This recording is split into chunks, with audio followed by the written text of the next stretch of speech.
리플 세뇌 탈출, 현실 리플러의 리플 사랑 이야기 바로 시작합니다. 안녕하세요. 오늘 알프몬의 주된 내용은요, 리플 XRP 세뇌 탈출이라고 하는 큰 제목을 가지고 왔습니다. 아무래도 저희 채널의 가장 큰 목표가 될 거일 것 같습니다. 제가 그동안 너무 리플에 빠져 있던 나머지 그동안 보지 못하게 됐던 것들, 그런 것들에 대한 이야기를 이제 중점적으로 좀 다루고 싶습니다. 왜 그러냐면, 제가 그동안 그 리플을 팔지 못하고 계속 들고 있었던 거는 어떤 리플이 잠재적으로 갖고 있는 미래의 그 거대한 비전, 그 비전에 너무 압도된 나머지 리플을 너무 신성시했었던 부분들이 있어요. 리플도 어떤 회사의 한 부분이고, 그 가치라는 것이 이제 항상 좋을 수만은 없는데, 제가 어떻게 세뇌되었는지 그런 내용들에 대해서 좀 이야기해 보고자 합니다. 자, 그래서 오늘 이런 주제로 해봤고요. 자, 강의 내용은 이제 이런 내용을 중심적으로 얘기해 보려고 합니다. 현실 리플러가 되는 방법. 현실 리플러가 되려면 겨울이 왔을 때, 가을에서 겨울로 넘어갈 때 반드시 매도를 할 수 있어야 됩니다. 그 매도를 하려면 기준들이 있어야 될 텐데요. 그 기준에 대한 것들을 저는 22평과 62평의 골든 크로스와 데드 크로스, 골든 크로스가 날 즈음으로 해서 매수를 들어가고, 데드 크로스가 날 때를 즈음해서 매도를 칠 수 있어야 됩니다. 근데 그 매도 시기와 매수 시기, 그때를 명확히 알려주는 지표가 바로 일목구름입니다. 그리고 일목구름에 양운이 생기는 조건이, 양운이 생긴 이후에 캔들이 양운 위로 올라가는 것을 정배열이라고 합니다. 이 정배열들은 이평선들 간의 관계에서도 나타나게 되는데요. 단기 이평이 장기 이평 위로 올라가는 걸 우리는 정배열이라고 합니다. 그 다음에 단기 이평이 장기 이평 아래로 내려가는 것을 역배열이라고 합니다. 전환선은 보통 12평과 상당히 유사한 관계를 보여요. 그래서 전환선이 12평, 22평 위로 올라탔을 때 정배열이 강화가 됩니다. 그리고 12평, 22평 아래로 전환선이 내려왔을 때 약세장, 즉 역배열이 만들어지기 시작합니다. 자, 그러면 그런 것들이 차트에서 과거에 어떻게 일어났는지 한번 보도록 하겠습니다. 자, 오늘은 이제 그동안 이제 얘기 자주 안 해왔던 비트코인에 대해서 한번 이렇게 들고 와 봤는데요. 자, 지금 현재 자리가 여기죠. 우리 지금 현재 자리 여기고요. 거기에 이 배열들 한번 쭉 보시기 바랍니다. 지금 이 빨간색, 제가 그때 차트 세팅하는 법 얘기하면서 어떻게 그 색깔과 두께를 해야 되는지 그 영상으로 한번 만들어 드린 게 있을 테니, 요 상단 위쪽에 제가 나중에 만들어 드릴 테니까요. 그거 한번 보시도록 하시고, 지표 세팅하는 법. 자, 오늘은 21 2평, 61 2평, 121, 201, 300. 날봉으로 봤을 때 2평들이 이렇게 놓입니다. 자, 위로 갈수록 장기 2평이죠. 파란색으로 갈수록, 빨간색으로 이렇게 내려올수록 단기 2평입니다. 자, 그러면 이 2평들이 이렇게 돌아나간다고 해요. 2평들이 누우면서도, 장기 2평들이 이렇게 누워지는 시기에 단기 2평들이 이렇게 위로 올라가면서 골든 크로스가 어디서 나기 시작할 겁니다. 지금 비트코인으로 보면 잠시 뭐가 났죠? 골든 크로스가 났죠. 하지만 22평의 방향이나 분위기로 봤을 땐 곧 데드 크로스가 날 거로 보입니다. 이런 일은 되게 비일비재하게 일어나요. 자, 과거의 차트 어떻게 일어났는지 한번 볼까요? 이거는 2022년도 비트코인 하락장에서 겪었었던 사례입니다. 이때 한번 보십시오. 자, 22평이 가파른 기울기로 내려오다가 요런 양봉들에 의해서 돌려지기 시작하면서 지지를 받고 캔들이 위에 올라타는 순간이 옵니다. 이런 식으로 캔들이 위에 올라타는 순간이 옵니다. 이렇게 날봉으로 봤을 때 캔들이 22평 위에 올라타게 되면 22평이 선회를 합니다. 유턴을 하는 거죠. 유턴을 하면서 다시 이런 음봉에 의해서 다시 유턴을 하기 전까지는 꽤 긴 시간 2평 위에 캔들이 놓이게 됩니다. 그러면서 골든 크로스도 한번 겪게 되고요. 그럼 골든 크로스가 났을 때 캔들들이 저항에 부딪히는데 그때 음운과 이평선들에서 언제 저항을 받는지를 과거 사례들을 통해서 좀 모니터링을 해 보시면 비슷한 구조를 알아낼 수 있습니다. 이렇게 하락장에서 쏟아지는 기울기로 이평선이 내려올 때 반드시 저항을 맞는다는 사실이에요.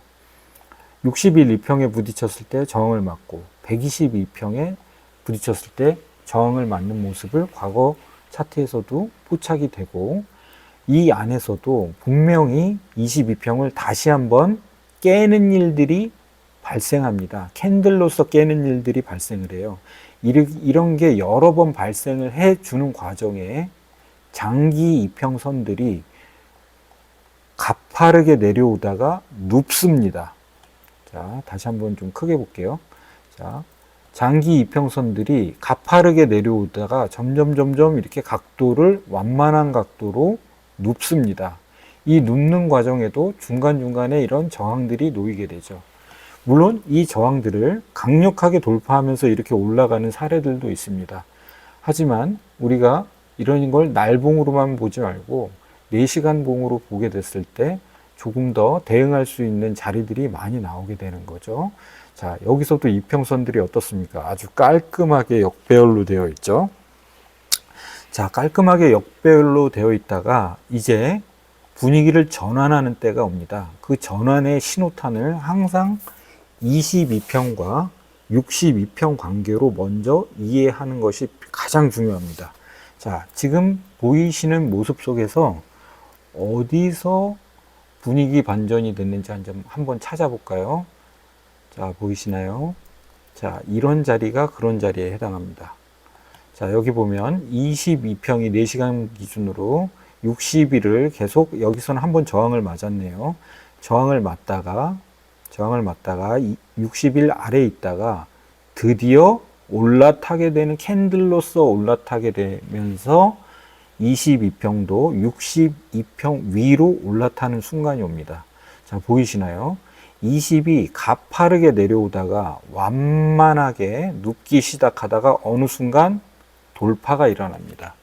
그러니까 4시간 봉도 상당히 의미 있는 시간대라고 저는 보여요. 그러니까 저는 스윙 매매를 상당히 선호를 하는 편인데, 그러니까 왜냐하면 이렇게 수수료 그 거래소에 납부하면서 자주 매매를 하는 것보다 중요한 신호가 나왔을 때 진입하는 거, 이걸 저는 되게 선호하는 편인데요. 그 첫 번째 신호 중에 하나가 바로 21일이 62평을 관통하는 겁니다. 이런 식으로. 자, 요 자리죠, 요 자리. 자, 요 자리죠, 요 자리. 요 자리. 자, 그때 이미 그 전에 캔들로서 22평 위에 안착을 하는 때가 옵니다. 그러니까 사실 이런 가격대는 다 매수하기 좋은 자리라고 보여져요. 다만 이런 걸 확인하면 훨씬 좋습니다. 뭐냐면 4시간 봉 기준으로 반드시 이렇게 뚫었다가요 안착하는 과정이 있습니다. 그때 수많은 음봉들이 또 나와요. 그런 자리에 안착이 되는 걸 보고 들어가는 겁니다. 이런 자리 안착이 되는 걸 보고 그 다음 봉에서 들어가는 겁니다. 이런 자리가 상당히 좋은 자리로 보여지는 거죠. 자, 그래서 캔들이 20일 위평으로 올라서는 그 순간이 바로 신호탄입니다. 그리고 나서 관측을 하면서 지지를 하는지 관측을 해보면 이런 자리가 좋은 진입 자리가 되는 거죠. 마찬가지로 22평을 하회를 하는 순간 이런 자리에서 매도를 가끔 칠 수 있어야 돼요. 이런 거 전체 물량은 아니어도 일부 물량 중은 이런 자리에 매도를 칠 수 있는 용기가 필요합니다. 시장에서는 아마 이런 상승장이 일어나고 있었던 이런 시기에 호재성 뉴스들을 어마하게 발표를 해요. 그러다 보면 더 갈 수 있으리라는 상상을 자꾸 하게 되면서 계속 붙잡아 두게 됩니다. 그렇게 계속 코인의 어떤 가치에 대해서 계속 모니터링을 하면서 이렇게 팔지 못하게 될 때, 그때 우리는 이제 실망과 한탄에 이제 놓이게 되는 거죠. 이런 순간이 왔음에도 불구하고 아무런 대응을 못 합니다. 그게 문제예요. 대응을 못하는 심정. 왜냐하면 이때도 이런 시기에 분명히 들어오는 사람이 있어요. 이런 고점에서 들어오는 사람들이 있거든요. 근데 이런 시기를 이런 시기가 왔을 때 매도를 못 칩니다. 왜? 이런 자리에 들어온 분들은 이런 자리에서 또 매도를 하고 나가요. 그러니까 손실 확정을 하게 되는 거죠. 자, 그러니까 매도 버튼을 적절한 수익이 났을 때는 좀 눌러주는 그런 습관들이 필요합니다. 자, 그런 습관들 중에 하나가 바로 전환선을 이탈할 때랑 그러니까 진입가를 조금 낮추는 버릇이 있어야 되고요. 이렇게 돌파하는 걸 관측을 했다 하더라도 좀 이렇게 내려왔을 때 매수하는, 지지하는 걸 확인하면서 조금 더 낮은 가격에 매수하는 버릇을 들여야 되고요. 일정 수익이 나고 전환선을 터치해서 전환선 밑으로 캔들들이 내려오는 이런 시점에서는 자기가 샀던 물량들은 정리하는 버릇이 필요합니다. 퍼센티지로는 2%에서 5% 내외가 될 거예요. 그런 수익들을 챙기면서 현금을 자꾸 비축하는 버릇을 들여야 됩니다. 나 같은 경우, 예를 들어서, 선생님, 나 같은 경우는 이런 데서 들어왔어요. 하는 분들 계실 겁니다.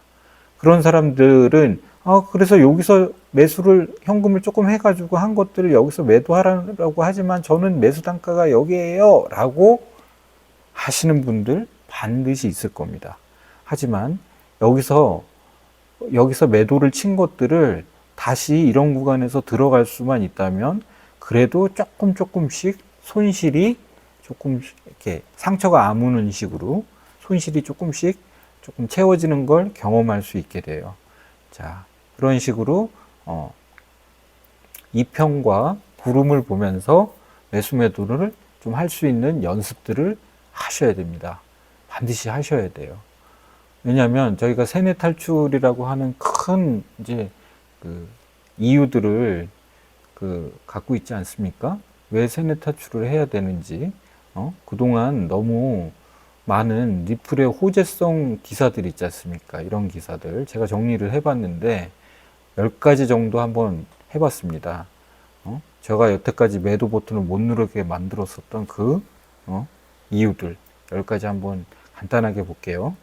첫 번째로 리플 $10,000 이론, 때로는 589라고 하기도 하죠. 589 설계론. 그 다음에 일루미나티 음모론, 일루미나티 카드나 고대 예언들, 그런 게 리플의 폭등 암호에 숨겨져 있다는 내용입니다.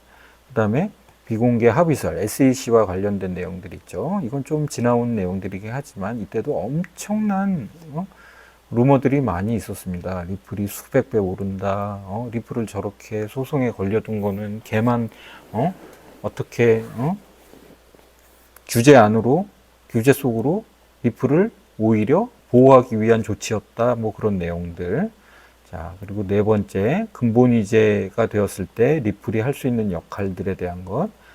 달러는 이제 곧 붕괴하고 근본이제로 돌아갔을 때 리플이 금의 가치를 담보하는 디지털 금이 될 것이다 하는 내러티브입니다. 다섯 번째, 스위프트 대체할 것이다. 지금도 뭐 가끔 갈링하우스가 나와서 스위프트 10% 대체하면 리플은 뭐 $20, $30 가야 된다 이런 내용들 많이 얘기하지 않습니까? 그런 내용들 들으면 리플 못 팝니다. 못 팔아. 자, 그 다섯 번째 스위프트였고요. 여섯 번째, 새로운 AI 신형들이 나와서 가격들을 막 예측하는 거죠. AI가 폭등의 날짜를 찍어줬다. 뭐 이런 식의 내용들. 그런 내용들 들으면 절대 매도 버튼 안 나갑니다. 자, 일곱 번째, 정부기관 대기업이 비밀 파트너십을 리플과 하고 있다. 특히 일본 정부하고 페드, 즉 연준하고 관련된 리플의 어떤 내용들, 그러면서 리플은 이 금융 세력의 중심이 될 것이다. 이런 뉴스들 많죠. 그리고 소각 메커니즘, 리플 수수료로 쓰이는 것 때문에 공급량이 부족해가지고 리플이 천문학적으로 올라갈 것이다. 말도 안 되는 얘기죠. 리플 수수료 어마하게 쌉니다. 아무리 써도 100년을 쓰고도 남아요. 아홉 번째, 브릭스에서 채택할 것이다. 열 번째, 그 다음에 리플 이렇게 무료 배포 그러면서 개인키라든가 이런 거, 피싱 사이트 연결되는 거. 지금 이렇게 대충 10개 정도로 했는데요. 이런 10가지 리플의 호재성 내용들이라든가 리플의 비전들의 세뇌가 돼서 우리가 매도 버튼 한번 눌러보지 못하는 상태. 저는 물론 이제 여러분들은 어떨지 모르겠지만 제가 그걸 9년 동안 겪어보니까 이런 지금처럼 하락장들이 왔을 때 너무 고통스럽습니다. 너무 고통스러워요. 근데 저는 이제 이번 하락장 같은 경우는 반 정도는 피한 것 같습니다. 리플 그 매도를 과감하게 했어요. 그것도 전략 매도를 했습니다. 내가 알았던 거를 확실히 내가 한번 검증해 보겠다는 심리로 그때 한 2개월 전쯤 그때 양운을 벗어나기 시작하면서 음운도 벗어나는 그 시기 이 2달 전쯤 그때 매도를 칠 수 있는 상태가 되었어요. 그때 너무나 사실 겁도 났고요. 내가 과연 리플을 보유하지 않는 시기가 있어도 되는가? 긴가민가 했습니다. 자, 그 시기를 거쳐서 지금 현재 시기까지 온 거예요. 그러면서 이제 제가 오늘 얘기했던 그런 이평들 간의 관계에 잘 모니터링을 하시고 그룹과의 관계를 통해 가지고 매도 시기를 좀 잘 잡는 사람이 우리가 되도록 저도 돕고요. 여러분들도 댓글 통해서 모르시는 거 있으면 계속 물어주시고요. 그러면서 정말 여러분들이 앞으로 곧 한 10개월 내외 제가 지나면 어마어마한 상승장이 올 거라고 저는 생각이 되는데 이 횡보하는 이 하락장 시기에 리플 개수를 많이 늘리시기를 저는 바랍니다. 저도 그렇게 지금 하고 있고요. 지금 3개월 지난 과정 속에서는 제가 수익이 그래도 잘 만들어내고 있습니다. 매매를 한 10번 정도 했는데요. 잘 만들어내고 있고 다음 시간에는 전환선과 기준선에 대한 내용들을 조금 더 하면서 구름의 어느 자리쯤 대응을 어떻게 하는 게 좋을 것이다. 전환선의 관계와 10일, 20일 2평의 관계에 대한 이야기를 조금 더 깊게 하면서 오늘은 여기에서 마치는 거로 하겠습니다. 영상이 너무 길어졌습니다. 네, 다음 시간에 또 만나는 걸로 하시고요. 그리고 댓글 너무 감동스러운 댓글들 많이 남겨주셔서 너무 감사하다는 말씀 드립니다. 네, 다음 시간에 뵙도록 하겠습니다. 안녕히 계세요.